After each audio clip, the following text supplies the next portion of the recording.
instruction case. Close. I win, and you...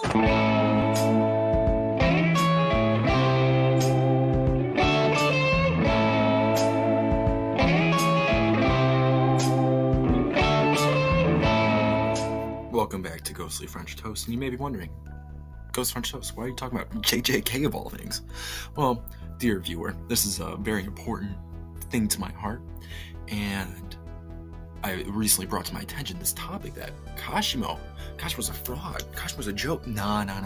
Kashimo is not a fraud. He kind of is, but mostly not. And I'll get into the details of it, but this was brought to my attention yesterday while I was eating Costco with friends. So this is a very important decision I have to talk about. So, the first order of business. He's the Jogo of calling games. What I mean by that? Jogo is known to go against opponents that are skill diff. He is the shystiest to say of the curses. And first, he goes against Gojo. Absolutely gets slam jammed, bodied, whatever, wombo combo. Then Sukuna, he puts up a fight, not gonna lie, puts up a fight, but he still gets bodied in the end by his own fire. So, the reason I have him as the Jogo of calling games, it's the similar situation. To start off, let's start off with Akari. Akari, I'm an Akari glacier, don't get me wrong, I love Akari. Akari's the GOAT, but I'm not gonna not point out some flaws. I personally think Akari is the most plot armor and most tags in the verse. And you might be wondering, Ghost French Toast, why do you say that? His domain expansion is basically infinite. And what I'm saying is he can just keep on going, and for every fight that he's been in, he hasn't lost yet, which is kind of interesting. Akari just keeps on winning. I get that's the whole point, but that Gege is almost giving him as much plot armor as Plot Kuna. And we're gonna talk. No, don't get me started on Plot Kuna. We're gonna talk about Plot Kuna in a bit. But what I'm saying is, as much as people say, "Oh, he lost to Akari," remember. Akari's one of the strongest in the verse. He may not be the smartest, but he's still one of the strongest in the verse. So, next topic goes against Plot Kuna. So, Plot Kuna, he's always gonna win. We know that. Gege glaces this guy. There's no way he can die. He has every technique known to man since the Heian era, and he hasn't used them at all. So, he's always gonna win. And as much as I love Kashimo, I know Kashimo's gonna beat Sukuna. No way. Kashimo's the GOAT, but he ain't gonna beat Sukuna. No. And he was still throwing hands with both for a time. So he made Kashimo even sweat a little. Even with cutting off his arm, he almost wasn't able to open another domain expansion into Restless Gambler. And Sukuna, when he was still in Megami's body, he still kind of got bodied for a bit. He was kind of getting blitzed with his activation of his curse technique. So that's all I gotta say. And difficulty was kind of a match. You're put in Akari, who has the most plot armor, and because he hasn't lost a fight, he isn't gonna keep losing a fight. Because I get it, it's gambling. He's gonna keep on winning, but it's still plot armor, yeah.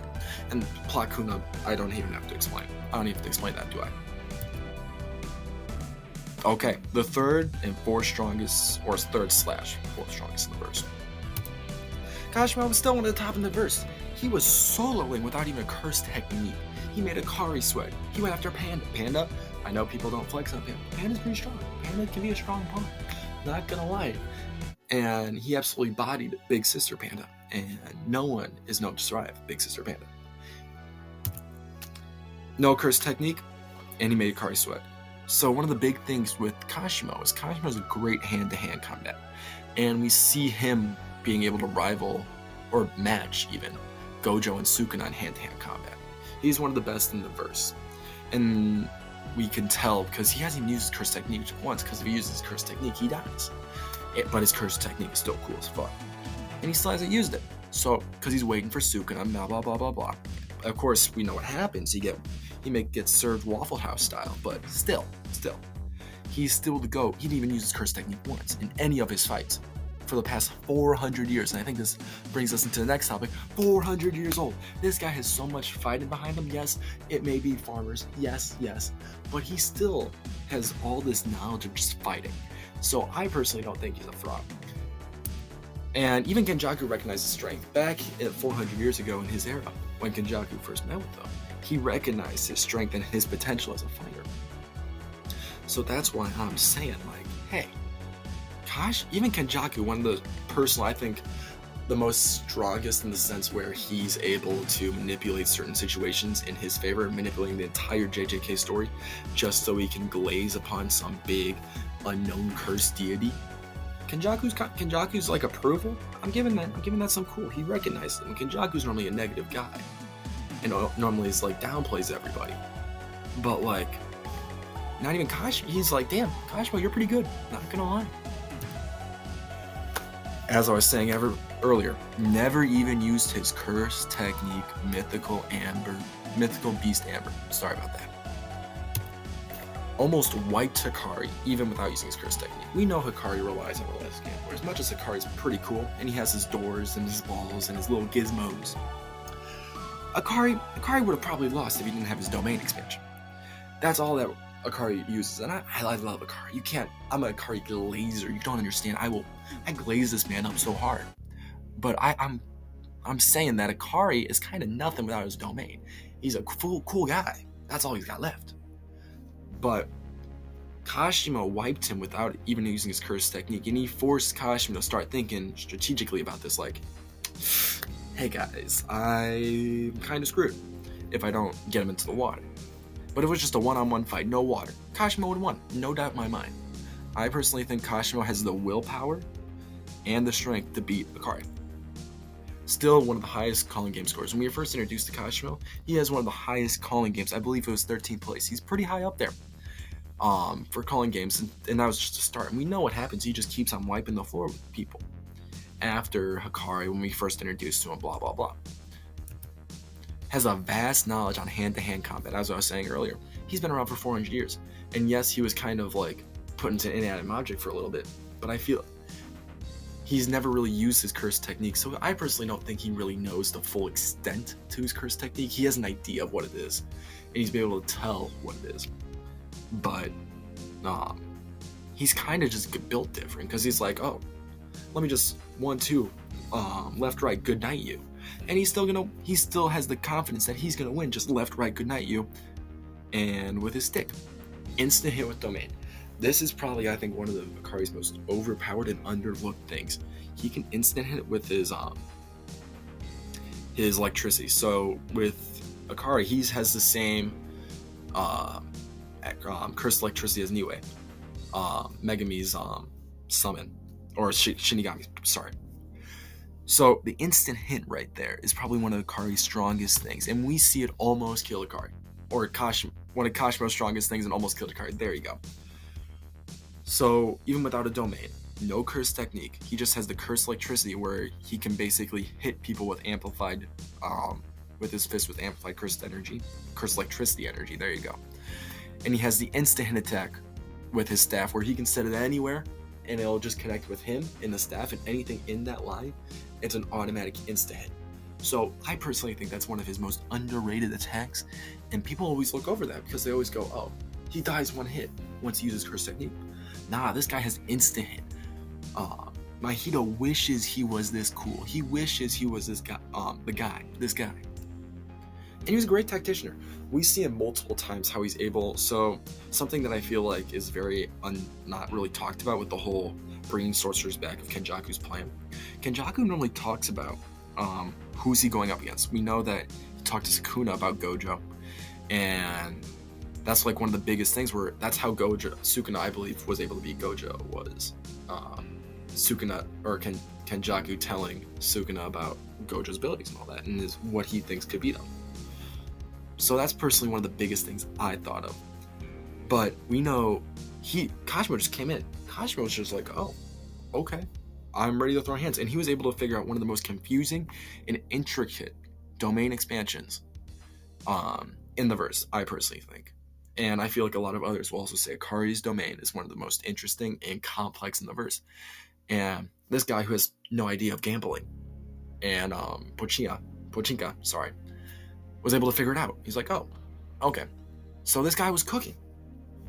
Kashimo cooked so hard, he served the dish. Yeah, he kind of got wiped in the end, but he still served the dish. He's not a fraud in that sense.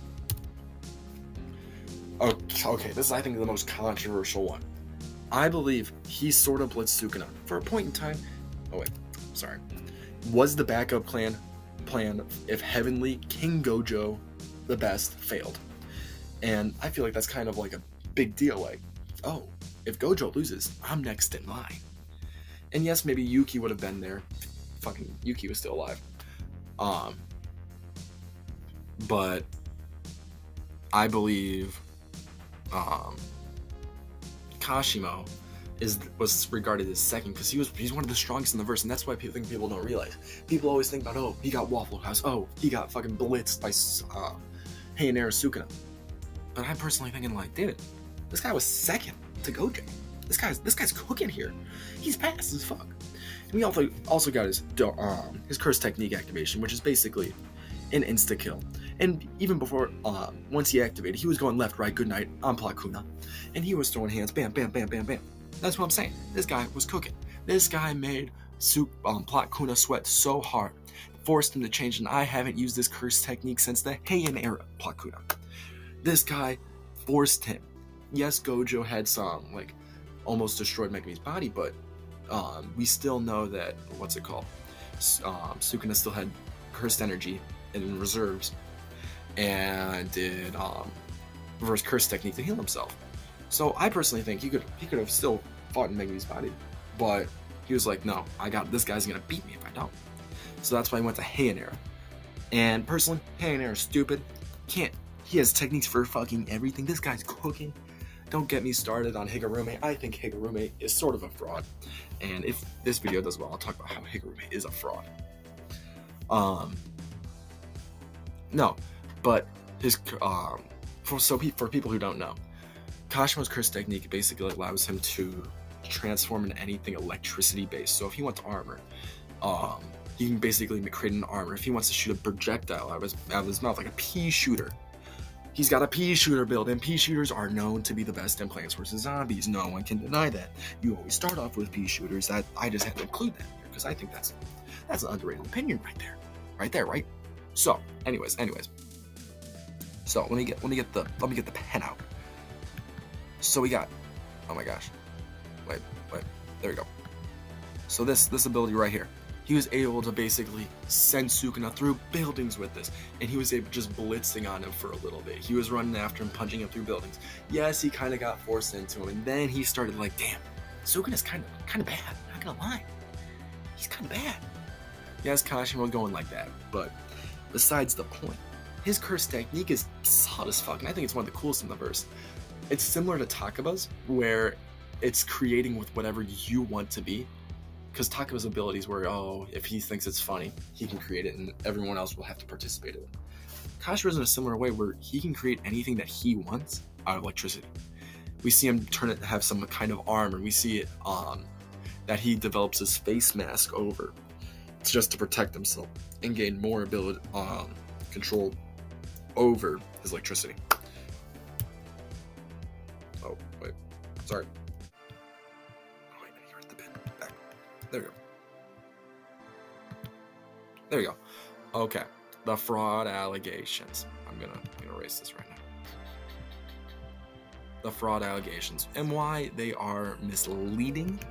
They're not entirely wrong, but they are misleading.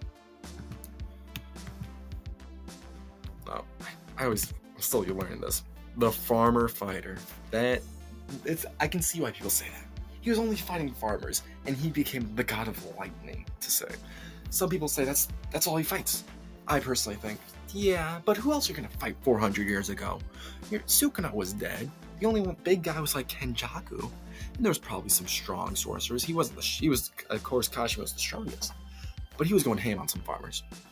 But I personally think there were some other sorcerers that were pretty strong that he went after because he had to go kill them to become the strongest, right? There had to be a stronger one. He got served up, wined and dined, Waffle House style by Plot Kuna. I think this is one of the biggest ones. He was hyped out to be this god of lightning, but then he got waffled by Plot Kuna. And I feel like this is after Heianera Plot Kuna came out, and I think Sukuna kind of realized how strong he was. He had the confidence boost from beating Gojo and realizing, I can cut space and time. So I'm giving that a kind of a pass. Like, dude, I'd be kind of scared to go against Sukuna if I was in Kashimo's set. Like, damn, this guy kind of cut the world. So I'm giving Kashimo some balls on this. You got to give him some respect. Kashimo's still pretty solid. He was able to push Sukuna into this. So I feel like that disregards some of the fraud allegations in this sense, where Kashimo was able to fight his way and make Sukuna force himself to change into Heian era and basically make himself mortal again. So without Kashimo, there'd be no chance of winning JJK because he was the one able to force Sukuna into Heian era Sukuna. Okay, this is another big one. He lost against only one win against Panda. He lost against probably the stupidest guy in the verse, lowest IQ Akari. Personally, that's kind of a fraud allegation. I would respect that. That is some fraud behavior right there. You lost against Panda, even though Panda's somewhat strong if you think about it. But like Kashimo level, no. Panda was getting served up. Kashimo's the reason they're on the endangered species list. Pandas. So, anyways, that I would agree with that fraud allegation. He lost against Akari. Akari's still strong, and I still stand by what I was saying earlier. But his only win is against Panda. And I'm not a Panda guy. I'm not a big Panda guy. But it's still not saying much. I wish he got some more manga time, not gonna lie, more manga time. And showing some other fights beforehand before we were introduced to him and Akari. But it's still a great opening. And it also gave us one of the best fights in JJK, Akari versus Kashimo. Great fight. Perfect. Picasso. Oh my gosh, it's a magnum opus. As I was saying, lost against Akari, one of the stupidest man in JJK. I'm not really going to defend that, but in the sense where Akari's kind of stupid, but Akari's also one of the most busted and plot armor heavy fighters in JJK. Besides Sukuna, I think the ranking goes Plakuna, then Akari with plot armor. Gege just glazes them. So those are the big reasons that I've heard the fraud allegations. Am I coping? Possibly. I just think Kashimo's cool as fuck. I love his design. I love his character. It's pretty cool. He's a pretty cool guy. And I don't want people saying that, oh, this guy's a fraud. He's kind of a fraud. But, hear me out. I personally don't think he's fully a fraud. He's partially a fraud. Because if we're bringing out the fraud behavior, fraud allegations, we gotta put Maki on the fraud allegations. Maki hasn't done anything, right? In the fight against Heian era Sukuna, Maki hasn't really done shit. Maki's just waiting. And I feel like if we're saying Kashimo's a fraud, Kashimo is the sole reason they have the ability to beat Heian era Sukuna. Because he forced Heian era Sukuna into the fight. So, thank you. Thank you for your time and understanding to deal with my coping. But all I have to leave with is, I would win. So, yes, thank you for watching, and see you next time on Ghostly French Toast. Bye.